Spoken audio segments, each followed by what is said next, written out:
Hello नमस्ते, स्वागत है आप सभी साथियों का एनएस शिक्षा परिवार में। साथियों, आज आप सभी को नव वर्ष की बहुत-बहुत बधाई हो और इसी के साथ हम आपको अग्रिम शुभकामनाएँ देते हैं। आपको नए साल के उपलक्ष्य की हार्दिक बधाई। आपको इस साल नई-नई अपॉर्च्युनिटी मिले और आप उस अपॉर्च्युनिटी को बुनने में सक्षम हो, मेरी यही कामना रहेगी साथी। आज एसएससीजीडी की हमारी जो तीसरी क्लास है और पहला क्वेश्चन आपकी स्क्रीन पे है। साथियों, बताएँगे इसका क्या होगा आंसर और आंसर देने का प्रयास कीजिएगा। पहला क्वेश्चन आपकी स्क्रीन पर है, किस समूह में सभी स्वर कैसे हैं साथी? दीर्घ हैं। आपको ऐसा बताना है कि सभी स्वर दीर्घ हैं। ऑप्शन है ई, ए, औ। आपको बताना है कि इस चारों ऑप्शन में से दीर्घ स्वर यानी कौन-सा है? तो साथी, स्वरों का जो विभाजन किया गया है, वो स्वरों का विभाजन 3 प्रकार से किया गया है। 3 प्रकार से, जिसमें सबसे पहला आता है लघु स्वर। सबसे पहला आता है लघु स्वर। लघु स्वर को हम ह्रस्व स्वर भी कहते हैं और एक मात्रिक स्वर भी कहते हैं। क्या कहते हैं? एक मात्रिक स्वर भी हम कहते हैं।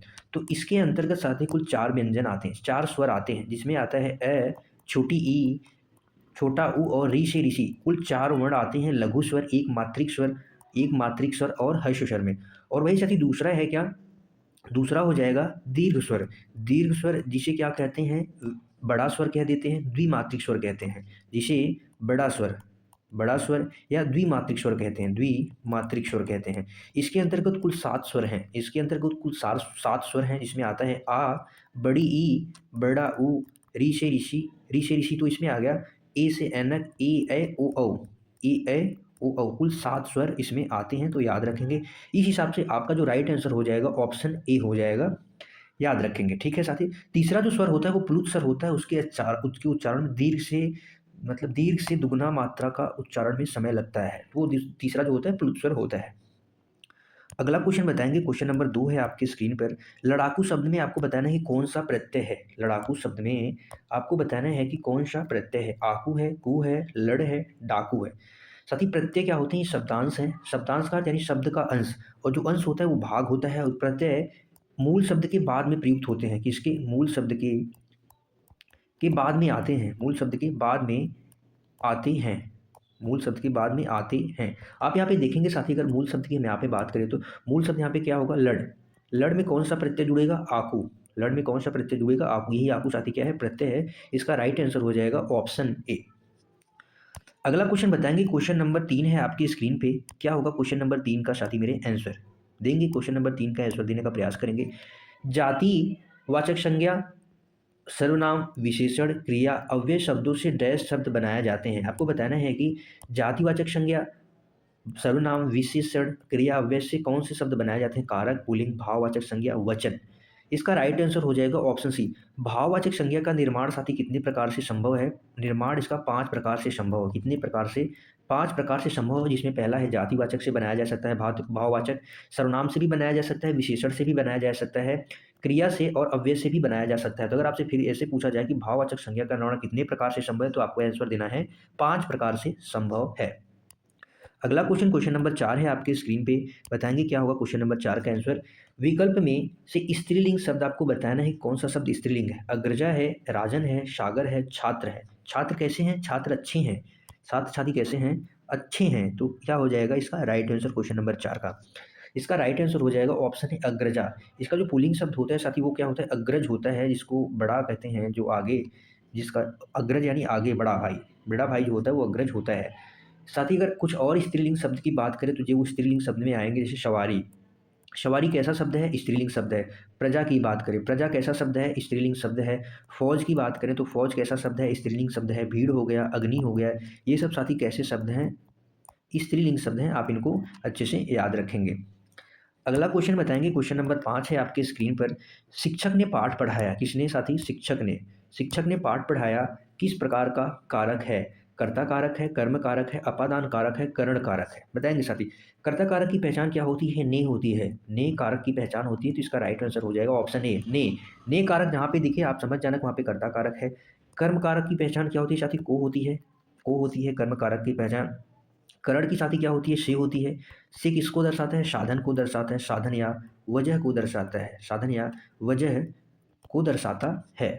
और साथ ही अपादान क्या होता है? इसका भी कारक जो चिन्ह होता है से होता है, लेकिन ये अलगाव, तुलना, डर को दर्शाता है। किसको दर्शाता है? अलगाव या तुलना या भय, डर को दर्शाता है।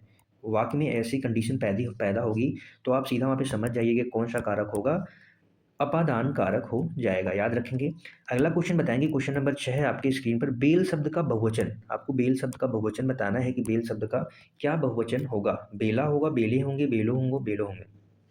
बहुवचन साथी एक शब्द से अनेक होने का बोध होता है तो वही बहुवचन होता है। बेल शब्द का बहुवचन हो जाएगा बेलें। क्या हो जाएगा? बेलें। बेलो साथी क्या होगा? ये तिर्यक रूप हो जाएगा। बेल का बहुतिर्यक रूप क्या हो जाएगा? बेलो। और तिर्यक रूप को बिना कारक विभक्ति के हम इसको नहीं लिख सकते हैं। बिना कारक विभक्ति के साथ तिर्यक रूप को वाक्य में प्रयोग नहीं किया जा सकता है। अगला क्वेश्चन, क्वेश्चन नंबर 7 है आपकी स्क्रीन पर, कोई सज्जन आपको बुला रहे हैं। कोई सज्जन आपको बुला रहे हैं, इस वाक्य में किस सर्वनाम का प्रयोग किया गया है? पुरुषवाचक सार्वनामिक का है, निश्चयवाचक है, प्रश्नवाचक है, अनिश्चयवाचक है। आपको बताना है क्वेश्चन नंबर 7 का क्या होगा साथी मेरे राइट आंसर। यहाँ पे आप देखेंगे कोई की बात हो रही है, अनिश्चित की बात हो रही है, यानी यहाँ पे निश्चित नहीं है कि कौन बुला रहा है, इसलिए यहाँ पे क्या हो जाएगा? अनिश्चित हो जाएगा। क्या से अगर प्रश्न किया जाए तो ये हो जाता है प्रश्नवाचक। निश्चय में यह बुला रहा है, वह होता है। पुरुष में क्या होते हैं? मैं, तुम, ये सब पुरुषवाचक सर्वनाम होते हैं। अगला क्वेश्चन बताएंगे, क्वेश्चन नंबर 8 है आपकी स्क्रीन पे, क्या होगा साथी मेरे क्वेश्चन नंबर 8 का आंसर। क्वेश्चन नंबर 8 क्या कहता है देखेंगे, वह साल भर अनुपस्थित रहा। साल भर, समय की बात हो रही है। इस वाक्य में किस प्रकार का क्रिया विशेषण है आपको बताना है। कालवाचक है, परिमाण है, रीति है, स्थान का बोध हो रहा है। साल भर यानी समय की बात हो रही है। जहाँ पे साथी समय की बात हो वहाँ पे क्या होता है? कालवाचक विशेषण होता है, कालवाचक क्रिया विशेषण होता है। साथी जो कालवाचक होता है ये समय का बोध कराता है। अब कब आप लगा के जवाब जरूर निकाल सकते हैं। कब से अगर आपको जवाब मिल रहा है तो वो क्या हो जाएगा? काल हो जाएगा। जैसे इसमें परसों हो गया, परसों शब्द आ जाए तो ये काल की पहचान है। आज हो गया, दिन भर हो गया, ये सब क्या है? कालवाचक की पहचान है। परिणाम साथी मात्रा का बोध कराएगा। कितना आप वाक्य में लगाएंगे, कितना तो आपको जवाब मिलेगा। इसमें आप थोड़ा, कितना, थोड़ा, कम, बहुत, ये सब क्या है? मात्रा की बात होगी। रीतिवाचक साथी इसमें कैसे आप वाक्य में लगाएंगे तो आपको जवाब मिलेगा। इसमें कैसे? चुपचाप। कैसे चला गया? चुपचाप चला गया। कैसे चला गया? धीरे धीरे। ये सब क्या है? रीत के बारे में बता रहा है तो ये रीतिवाचक हो जाएंगे। स्थान की बात की जाए साथी तो एक आप वाक्य में कहाँ लगा के जवाब निकाल सकते हैं? यहाँ, वहाँ, बाहर, भीतर, ये सब क्या है? स्थानवाचक क्रिया विशेषण है। आप इन्हें भी याद रखेंगे। अगला क्वेश्चन, क्वेश्चन नंबर 9 है आपकी स्क्रीन पे, बताएंगे क्वेश्चन नंबर 9 का क्या कहता है और क्या होगा इसका राइट आंसर। किस वाक्य में द्विकर्मक, आपको बताना है कि द्विकर्मक क्रिया है। मोर नाच रहा है, महेश रुग्ण हो गया, राम ने रावण को मारा, ममता ने कुत्ते को रोटी खिलाई। द्विकर्म यानी साथी दो कर्म होगा। क्या होगा? दो कर्म होगा वहां पे। द्विकर्मक का अर्थ है दो कर्म। कौन सा होगा? दो कर्म। आपने यहाँ पे ऑप्शन डी में देखेंगे, इसका राइट आंसर हो जाएगा ऑप्शन डी। किसको खिलाई? क्या खिलाई? किसको खिलाई यानी कुत्ते को खिलाई। क्या खिलाई? रोटी खिलाई। यहाँ पे दो कर्म हो गए, इसलिए क्रिया क्या हो जाएगी? द्विकर्मक हो जाएगी।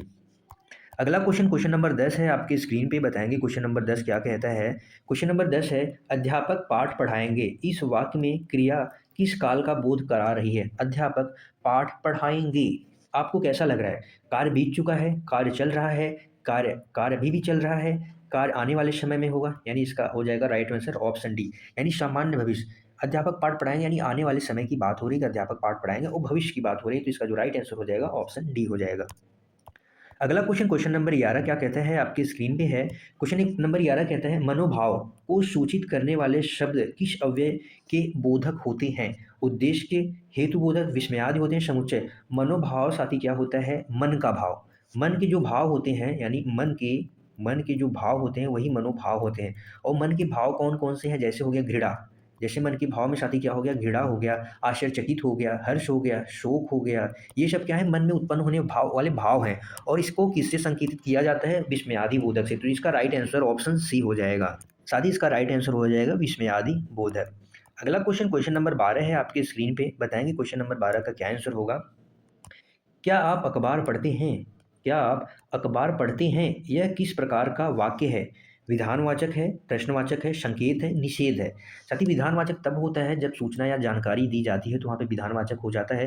प्रश्नवाचक क्या, क्या यानी ये प्रश्नवाचक हो गया। क्या आप अखबार पढ़ रहे हैं? यहाँ पे प्रश्न किया जा रहा है, अब प्रश्नवाचक चिन्ह का भी इस्तेमाल किया गया, तो आप सीधा समझ जाइए कि प्रश्नवाचक वाक्य है। संकेत यानी इशारा के माध्यम से संबोधन करना, तो संकेतवाचक होता है। निषेध में साथ ही नकारात्मक वाक्य आते हैं। कैसे वाक्य आते हैं? नकारात्मक वाक्य। तुम वहाँ मत जाओ, तुम वहाँ मत जाओ, हो जाएगा निषेधवाचक वाक्य, यानी इसमें मना किया जाता है, नहीं का प्रयोग किया जाता है। अगला क्वेश्चन बताएंगे, क्वेश्चन नंबर 13 क्या कह रहा है देखेंगे और इसका आंसर देने का प्रयास करेंगे। साथ ही मेरे क्वेश्चन नंबर 13 कह रहा है कि जो मुश्किल से खाया जाए, जो मुश्किल से खाया जा सके, इस वाक्यांश के लिए उपयुक्त शब्द निम्नलिखित है। कौन सा है? दुष्कर है, विषम है, दुर्भक्ष है, दुर्लभ है। बताएंगे क्वेश्चन नंबर 13 का क्या होगा आंसर। दुर्लभ साथी वो होता है जो कठिनाई से प्राप्त हो, जो किससे प्राप्त हो? कठिनाई से प्राप्त हो। जो कठिनाई से प्राप्त होता है उसे क्या कहते हैं? दुर्लभ कहते हैं। और यहाँ पे दुर्भक्ष खाया होता है साथी, जो मुश्किल से खाया जा सके उसे दुर्भक्ष कहते हैं। विषम यानी जो सम न हो, यानी जो समान न हो, ऐसा भी कह सकते हैं, जो क्या हो? समान न हो, जो समान न हो उसे विषम कहते हैं। और दुष्कर जो होता है जो करना कठिन हो या मुश्किल, मुश्किल से हो, जो क्या हो? मुश्किल से हो, मुश्किल से, वही साथी क्या होता है? दुष्कर होता है। मुश्किल से हो वही दुष्कर होता है, याद रखेंगे। अगला क्वेश्चन, क्वेश्चन नंबर 14 है आपकी स्क्रीन पे। बताएंगे साथी क्या होगा क्वेश्चन नंबर 14 का आंसर। जिसका अनुभव किया गया हो के लिए एक शब्द क्या होगा? अनुभाव्य होगा, अनुभवी होगा, अनुभव योग्य होगा, अनुभूत होगा। तो इसका जो राइट आंसर हो जाएगा ऑप्शन डी हो जाएगा, अनुभूत। यानी जिसका अनुभव किया गया हो अनुभूत होता है। अनुभव और अनुभव भी क्या होते हैं साथी? एक होते हैं। और इसका जो मतलब होता है अनुभव करने योग्य होगा। इसका जो होगा अनुभव, अनुभव करने योग्य इसका मीन होगा, अनुभव करने योग्य। याद रखेंगे। अनुभवी साथी होता है जिसने बहुत अनुभव किया हो, जिसने बहुत अनुभव किया हो वो अनुभवी होता है। क्वेश्चन नंबर 14 का राइट आंसर हो जाएगा ऑप्शन बी। अगला क्वेश्चन, क्वेश्चन नंबर 15 है आपकी स्क्रीन पे। बताएंगे क्वेश्चन नंबर 15 का क्या होगा आंसर। क्वेश्चन नंबर 15 क्या कह रहा है साथी? पंकज में कौन सा समास है? आपको बताना है कि पंकज में कौन सा समास है। द्वंद्व है, कर्मधारय है, द्विगु समास है, बहुव्रीहि समास है। समास के कुल कितने भेद होते हैं साथी? समास के कुल हिंदी में 6 भेद होते हैं। कितने भेद होते हैं? 6 भेद होते हैं। तो द्वंद्व समास में दोनों पद प्रधान होता है, जैसे दाल रोटी। जब दोनों पद प्रधान हो जाए तो वहाँ पे कौन सा समास होता है? द्वंद्व समास होता है। कर्मधारय समास में साथी एक पद विशेषण और एक पद विशेष होता है, जैसे चरण कमल, चरण कमल। द्विगु समास में पहला पद क्या होता है? संख्यावाची होता है। पहला पद क्या होता है? संख्यावाची होता है, जैसे चौराहे यानी 4 राहों का समूह। और जो बहुव्रीहि समास होता है साथी इसमें अन्य पद प्रधान होता है। पंक यानी जन्म होता है, पंकज यानी कीचड़ में जन्म लेने वाला। कीचड़ में जन्म कौन लेता है? कमल लेता है। तो इसका जो राइट आंसर हो जाएगा ऑप्शन डी, बहुव्रीहि समास हो जाएगा, अन्य अर्थ प्रकट हो। अगला क्वेश्चन है क्वेश्चन नंबर 16 आपकी स्क्रीन पर। इनमें से कौन सा शब्द आपको बताना है कि शुद्ध है? आपको शुद्ध शब्द छांटना है। शुद्ध कौन सा? घनिष्ठ है, घनिष्ठ है, घनिष्ठ है, घनिष्ठ है। तो साथ ही घनिष्ठ संबंध में होता है, घनिष्ठ नहीं होता है कहीं पे भी। और यहाँ पे न पे छोटी मात्रा होती है। तो इसका जो राइट आंसर हो जाएगा ऑप्शन डी हो जाएगा, घनिष्ठ होता है, घनिष्ठ संबंध जिसे हम कहते हैं। अगला क्वेश्चन, क्वेश्चन नंबर 17 है आपकी स्क्रीन पर। आप निसंकोच कैसे, कैसे आपको जाना है? आप निसंकोच चले जाओ, आप निसंकोच चले जाओ। इस वाक्य की त्रुटि सुधारने के लिए निम्न में से सही वाक्य छांटना है।